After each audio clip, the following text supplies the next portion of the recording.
It's gritty, quirky, Flower is an example of the eternal seductiveness of life. and very sexy. Let's just call it, Overwhelming libidinous compulsion. does that mean I want a boffer? It's Stringer, an exciting new 8-part drama comedy series in which world-weary journalist Frank Buchanan returns to Australia to rest. Mr. Buchanan, if this is you at rest, I'd hate to see you active. Francis, did you or did you not smash your way into my home? No. Well, actually, the lock. Stringer, a superb Australian series, coming soon to ABC. Fictions 88 is an exciting new book of Australian short stories. 42 fascinating stories covering a wide range of styles and subjects were selected by Frank Morehouse from thousands of entries in the ABC Bicentennial Short Story Competition. Fictions 88 is Australian short story writing at its best. Get your copy of Fictions 88 from ABC shops and bookstores everywhere. Once you pick it up, you just can't put it down. 6:30 tomorrow night. Why does Sue mysteriously reappear in the East End? Has Angie's secret desires finally overcome and driven her back to the bottle? Will the documentary film crew play havoc on the lives of the East Enders? Oh, can I have complete quiet, please? I'm sorry, mate. I only live round here. A day for pleasant surprises and celebration. Are you happy? What do you think I'm crying for? EastEnders, tomorrow night on ABC. 8:30 Friday, Clive James shares a very personal moment with Melvyn Bragg. I had agonies with my first name at school, because my first name... Clive? No, I was called Vivian. My real first... see, they're doing it now. Joan Collins describes the heartbreak and sacrifice of the struggling superstarlet. How broke were you? I was down to my last frock. The late Vivian, Clive James, 8:30 Friday on ABC.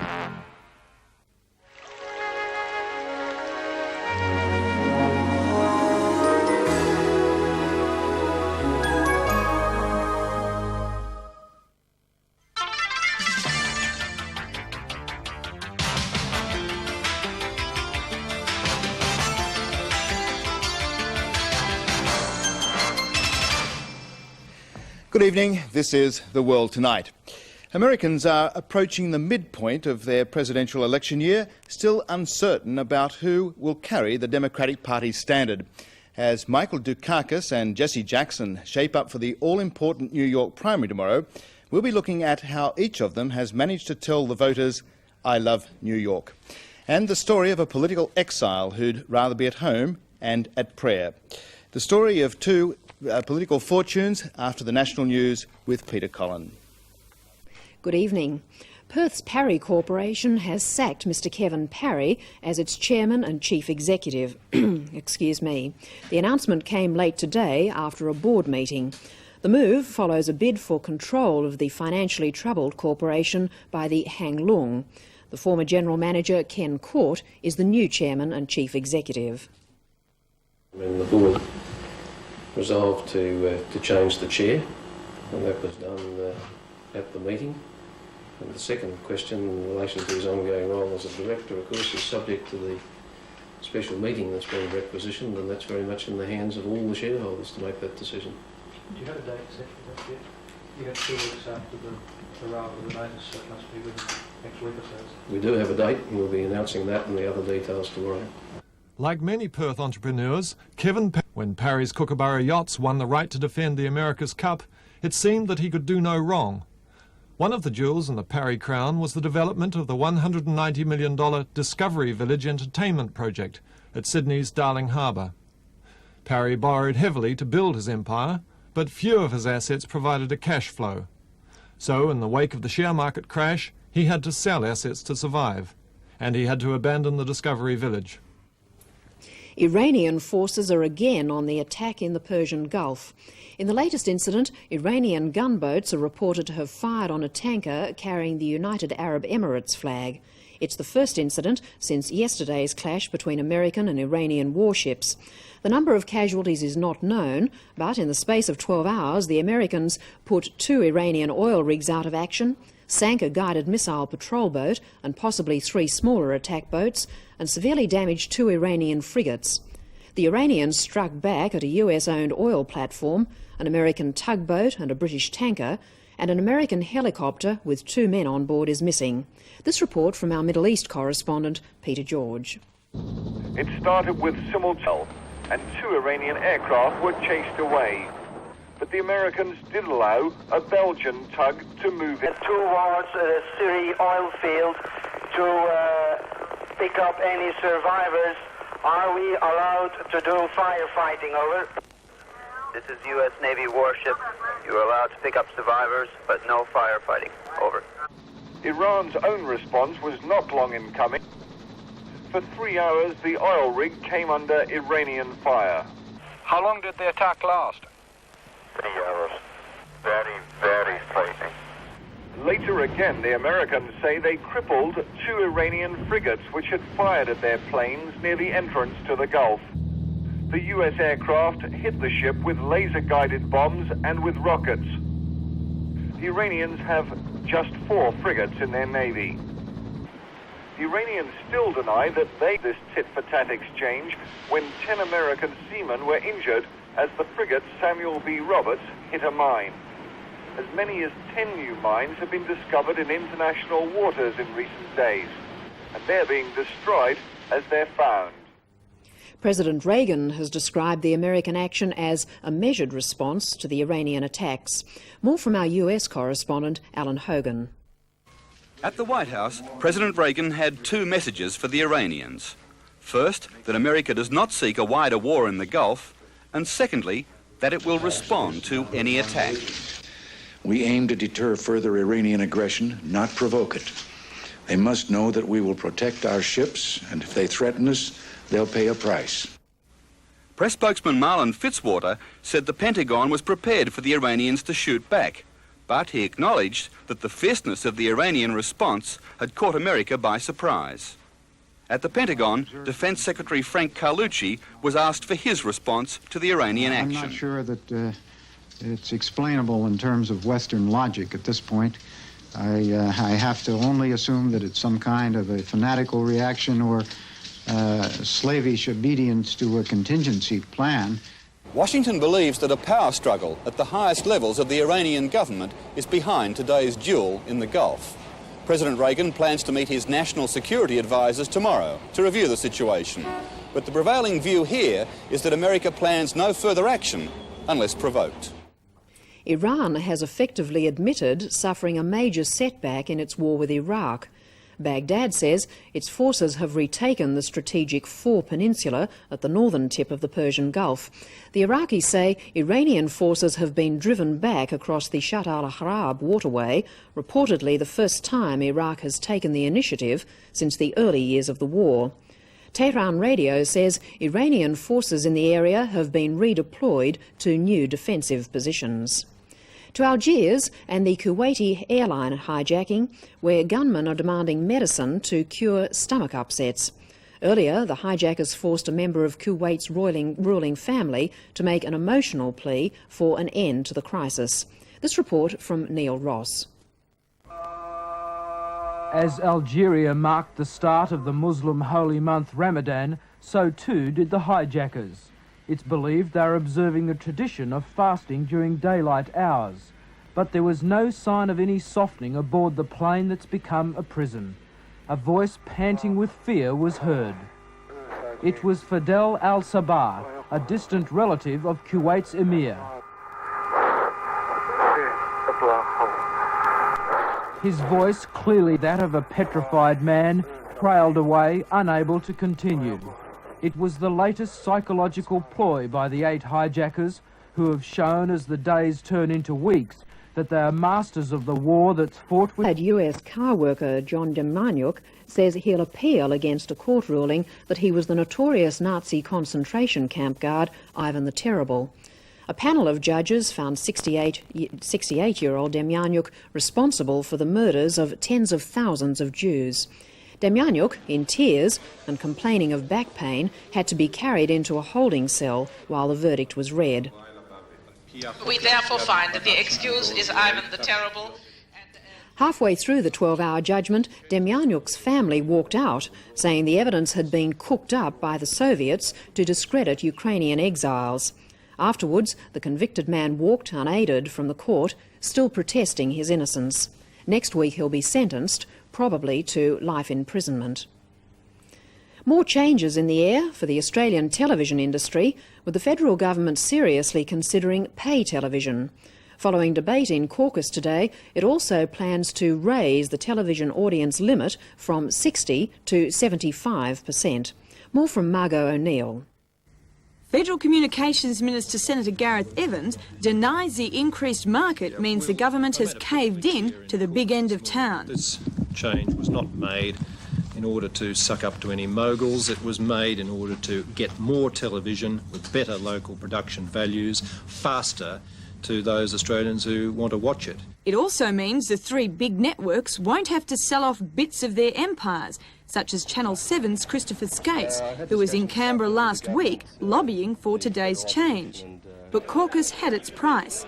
It wants the government to increase the powers of the Australian Broadcasting Tribunal, which was recently described by its chairwoman, Deirdre O'Connor, as being a toothless tiger in the face of the big networks. The government also faces a brand new area of media ownership rules with today's announcement of an inquiry into pay or subscription TV, which would provide a range of specialist programs for a fee. One question is whether the networks should be allowed to own these services as well. The Queen and Prince Philip are in Perth tonight at the start of their Australian tour. The royal couple will spend 5 days in Western Australia before travelling to the eastern states. Heather Wellard reports. The Queen's flight arrived with the precision reserved for royal visits for the ceremonial reception at the airport, complete with 21-gun salute. Welcoming the royal couple to the west was Governor-General Sir Ninian Stephen, Prime Minister Bob Hawke and West Australia's Premier Peter Dowding. The bicentennial tour won't be just sticking to the cities, but travelling to the West's heartland. There'll be a nostalgic return to Geraldton, north of Perth, which the Queen will proclaim a city, 25 years after she opened its civic centre. She'll travel to the goldfields of Kalgoorlie to talk to outback children by radio. And in downtown Perth, there's the opening of the multi-million-dollar Forest Place redevelopment. Even though it wasn't in the schedule, the royal couple did a quick walkabout so as not to disappoint the crowds. There'll be more opportunities to see the Queen throughout her stay. Well, they're the major stories to this moment, and we'll have an update later in the program. The eyes of America will be on the state of New York tomorrow. They'll be looking for a sign that the Democratic Party has at last got a front-runner, a candidate who looks capable of winning the party's presidential nomination. The two main contenders are Massachusetts Governor Michael Dukakis and the Reverend Jesse Jackson. The polls show Jackson trailing, but closing in on Dukakis. As Maxine McHugh reports, New York, and in particular New York City, poses a special sort of challenge for the candidate tiptoeing through the political minefield that tests those who would be president.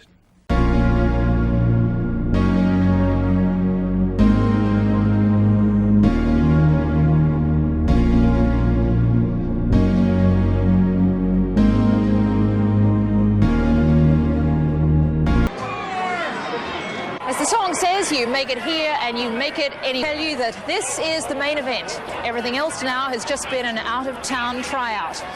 New Yorkers also love their stars, and right now they're drawn to one of the hottest.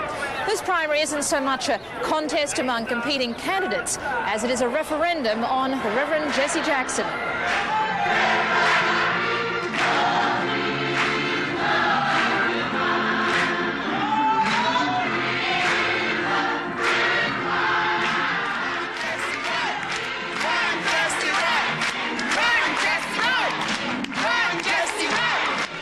Jackson has become the focal point of the New York primary, partly because in a state that prizes emotions and opinions, he engenders the strongest ones. When my grandmother could not buy a blanket, we didn't freeze.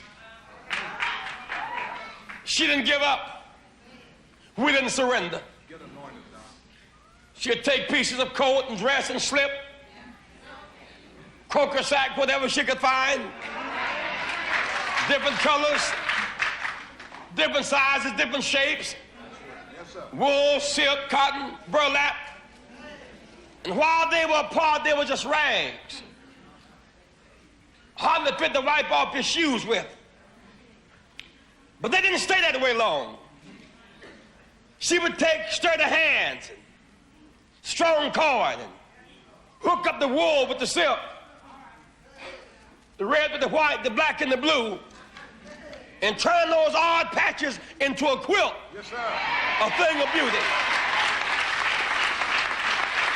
I say the maids, janitors, the cooks, cab drivers, the tugboat workers, we must all come together and make a quilt. Make a quilt.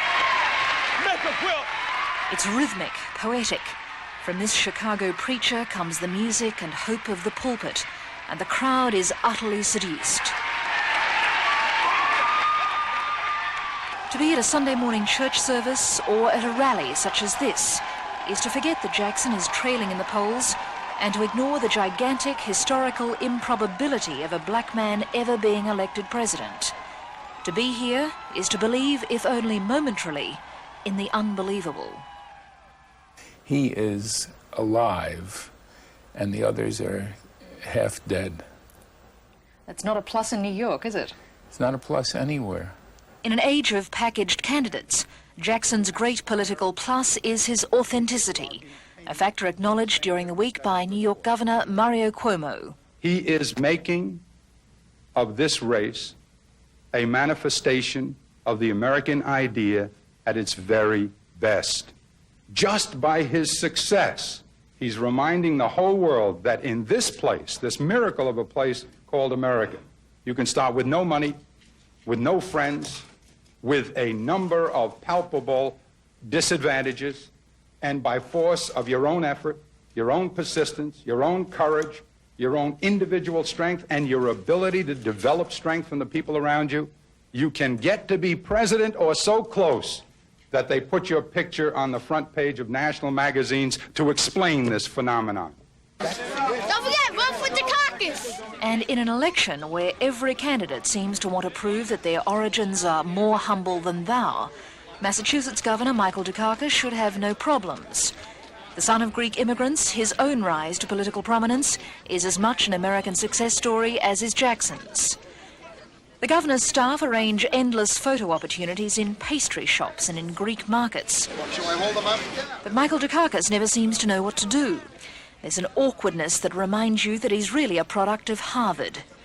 Ask Dukakis about charisma, and ever the pedant, he'll tell you about its Greek derivation.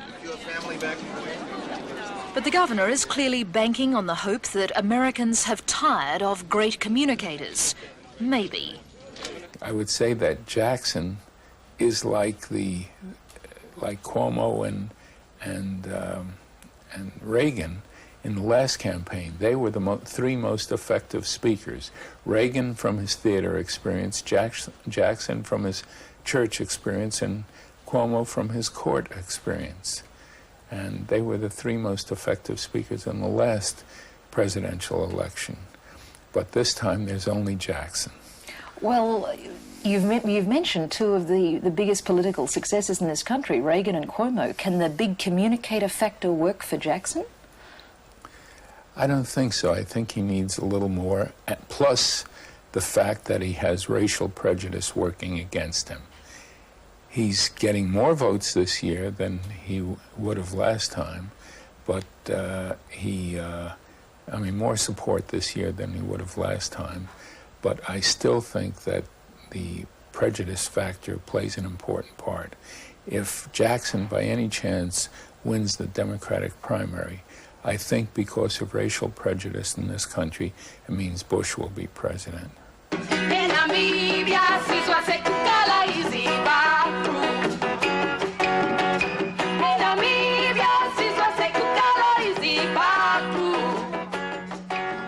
In this city, which has more homeless people, AIDS cases, drug addicts and teenage dropouts than any other, All the candidates are focusing on urban issues. Not surprisingly, as the illegitimate son of a teenage mother, Jesse Jackson on these subjects speaks with particular force and poignancy. The dismissed as less than a human being. They work every day. They work in the hospitals. They mop the floors. They wipe the bodies of those who are sick. They clean out their bedpans. No job is beneath them. And yet when they get sick, they cannot lie in the bed they made up every day. And that's not right. That's not right. The common assumption is that because Jackson's message about the disadvantaged is so powerful, every black in the country will vote for him. But this is where New York is so interesting. It's not a melting pot, but a cauldron of race and class and ethnicity. And just as every Jew in the city is not necessarily against Jesse, not every black is for him. A breakfast meeting in Harlem, and a group of black community leaders meet to get behind the candidacy of Michael Dukakis. These people are inspired by the Jackson message, but recognise that in a quieter way, Dukakis is saying much the same thing. Above all, they believe Dukakis can win. I believe that Mike Dukakis, compared to anybody else, Democrat, Republican, or whatever, is the winnable candidate because he has an attraction that, once the American people know him, will capture their interest and their enthusiasm. So it's not Michael versus Jesse, it's Michael versus everybody. He's winnable versus anybody else because he's the best candidate. I think the American people are going to be convinced of that as we move forward through the campaign. A pragmatic position from Democrats who desperately want to win the White House this year. Which brings us to the man perceived as the most winnable of all. The state's governor, Mario Cuomo, is the biggest non-candidate in the presidential race. He's all but ruled out a presidential draft, and come convention time, he says it should be winner-take-all, as he makes clear in this interview recorded by a local New York station. There's room for everybody in this party. You play by the rules, and if you win, if you're lucky enough to get to be governor, even if your father, didn't have anything, that's the way we play this game. Terrific. What's good for you is good for me and for Jesse Jackson. You think this country is ready to elect Jesse Jackson president if he gets the delegates? You think it's ready for a Gabe Pressman or a Mario Cuomo? They've never had one. I think they're ready for Pressman, I think they're ready for Cuomo, and I think they're ready for Jackson. And what about the possibility that in extremis the party could still turn to Mario Cuomo? Never happened. There is not that kind of extremist. They don't need me. I want to end violence in New York, end violence in Central America, end violence in the Middle East, end violence in South Africa, end violence all over the world. End violence all over the world. In the New York Times today, the Jewish writer Norman Mailer, in an endorsement of Jesse Jackson, says that he must be a man of more than ordinary courage or he would never have dared to run. The fact that he does dare is a matter of enormous pride for his supporters. These are the people who are still waiting for the trickle-down effect of Reaganomics. They need a Democrat in the Oval Office. But if they vote with their hearts tomorrow, they probably say goodbye to any hope of an end to Republican rule. Why isn't he just satisfied with the whatever he already has?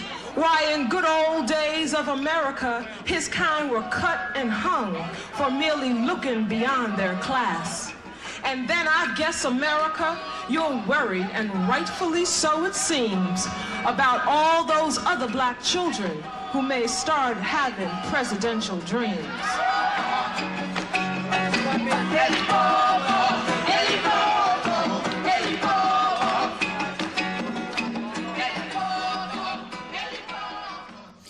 Maxine McHugh reporting on the ongoing quest for a Democratic challenger. George Bush, of course, has already got the Republican nomination sewn up. I'd still put an outside bet, and it is an outside bet, on the Democrats drafting a reluctant New York Governor Mario Cuomo, the one Democrat who'd give Bush a real run for his money. It's nearly 40 years since China invaded Tibet and forced the country's spiritual leader, the Dalai Lama, into exile. Since then, there has been continuing undercurrents of unrest in Tibet, together with claims of human rights violations. Recent riots and demonstrations in the capital of Lhasa were put down by Chinese troops, but they helped to focus attention on a visit to Britain by the man who's come to represent the old Tibet. As David Ransom reports from London, it wasn't what the Dalai Lama said about Tibet that captured attention, but his way of choosing what not to say. One of the things that I reported to the Chinese government yesterday was that I was really very shocked to see the standard of life of the people of Tibet in their own country so much lower than the standards of the Chinese who more and more occupy their territory. A member of the British House of Lords speaking on behalf of Tibetans under a pagoda in a South London park. Such has been the curious way the politics of the Tibetan issue over allegations of Chinese oppression has been played out in Britain over the past few weeks. And especially curious because of the role of Tibet's spiritual leader in exile, the Dalai Lama. For a leader bent on focusing world attention on a cause, he trod very carefully while in Britain, in that he kept out of political debate, harnessing all the genius of a god king to remain in the public eye.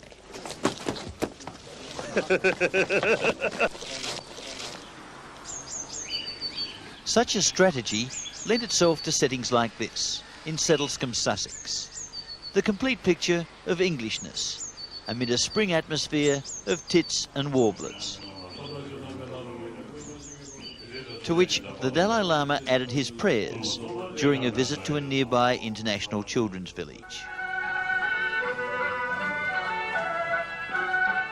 Along with dancing, all in honour of His Holiness the Dalai Lama, ocean of wisdom, jewel of wisdom, manifestation of the Buddha of compassion, and reincarnation of his predecessor, the 13th Dalai Lama.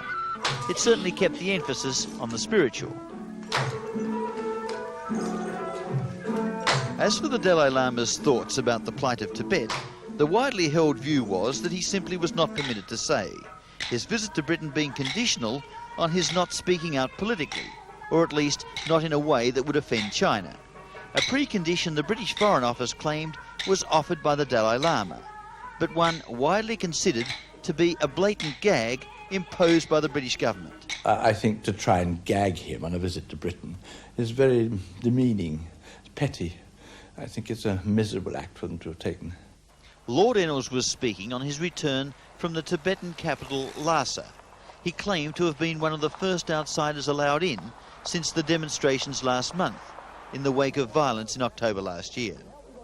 The riots have been seen as a resurgence of Tibetan outrage against Chinese abuses. Such abuses date back to the Chinese invasion of Tibet in 1950. The brutality during the Cultural Revolution is not even refuted by the Chinese. The big question is, to what extent such brutality continues today? In this report just released, the US human rights organisation Asia Watch says, political imprisonment, torture and discrimination are all characteristic of the current situation in Tibet. Lord Ennals' recent visit to Tibet adds to such allegations. Some of them have been very crudely tortured. They have been beaten with tough sticks with nails at the end, which if you beat and pull, pulls off the flesh, with terribly mutilating. It was extremely hurtful. And that must have applied to a lot of people. People have died, far more than have been admitted. Have been murdered? Have been murdered. Usually with the torture method. This is happening now? Yes, it's happening now. It's utter nonsense. Murder in Tibet by Chinese officials is not happening at this time, you say? Of course not. What happened, on the contrary, was during the disturbances, some Chinese policeman was literally murdered, stabbed several times, thrown down from the roof, and killed. And that's murder. Certainly, there's been nothing the other way around. That was a subject on which the Dalai Lama chose not to expand. He spoke instead of the need for patience, consultation, and most of all, non-violence. If you follow, you see, a violent way, the Chinese find it very easy to crush, easily. If you use reasons and human understand with more patience and determination, then things can change. The Dalai Lama has said that conditions are improving, but not to the extent that he is willing to take up the offer by China to return to the country he fled 30 years ago. For now, the man still revered as the supreme priest-king of Tibet chooses to remain in exile and search for what he calls a middle way to bridge the long-standing division between China and his homeland.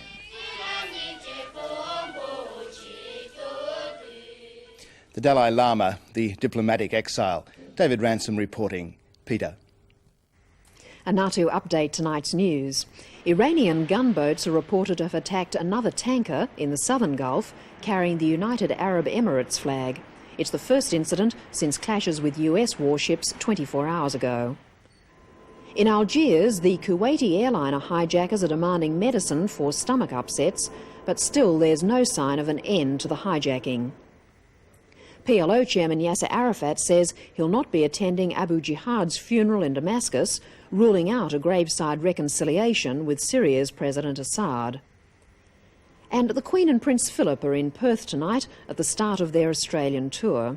The royal couple will spend 5 days in Western Australia before travelling to the eastern states. Now to finance, and the Australian dollar came off its 3-year high today, ahead of tomorrow's balance of payments figures. And the dollar wasn't helped by evidence that the Reserve Bank intervened on overseas markets last night to stop the dollar going above 75 US cents. The dollar closed at 74.87 US cents and moved slightly lower in later trade compared to its 75 US cent close yesterday. Against other currencies, the dollar was a little changed, although it gained slightly against the yen. Australian share markets had a quiet day ahead of the balance of payments figures. Market leader BHP rose 6 cents, while gold shares, including Western Mining Corporation, benefited from the firmer gold price in the wake of the Middle East tension. The All Ordinaries Index rose only slightly, while the price of gold in Hong Kong eased back on its firmer New York close. On international share markets, Wall Street fell slightly. A short time ago in London, the FT100 index was up about 2 points. The Tokyo market closed down 14 points after picking up on earlier trade, but the Hong Kong market gained ground on speculation of a new round of takeovers. And finally, the weather. And most capital cities can expect conditions similar to those today. Brisbane will be showery, while a few showers are forecast for Sydney, Canberra and Adelaide. It should be mainly fine elsewhere. Overseas, it's raining in Helsinki, cloudy conditions in New York and Beijing, and clear in Budapest, Montevideo and Kuala Lumpur. And that's all from the news tonight. And that's all from both of us. We'll have a full report on the New York Democratic primary results on tomorrow night's programme. See you then. I'm Richard Paul Freeman, and that's The World Tonight.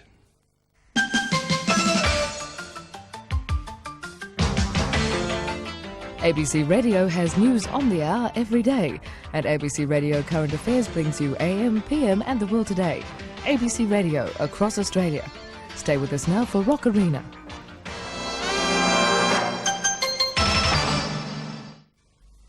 Tomorrow night, the alien years continues. The Commonwealth of Australia. William witnesses Federation and faces the threat of political blackmail. The truth is that you have a mistress. Elizabeth and Stefan feel the heartache of separation. Try and keep you there. I'll be back. And the outbreak of war turns German Australians into enemy aliens. But we are not on the Kaiser's side. The alien years continue.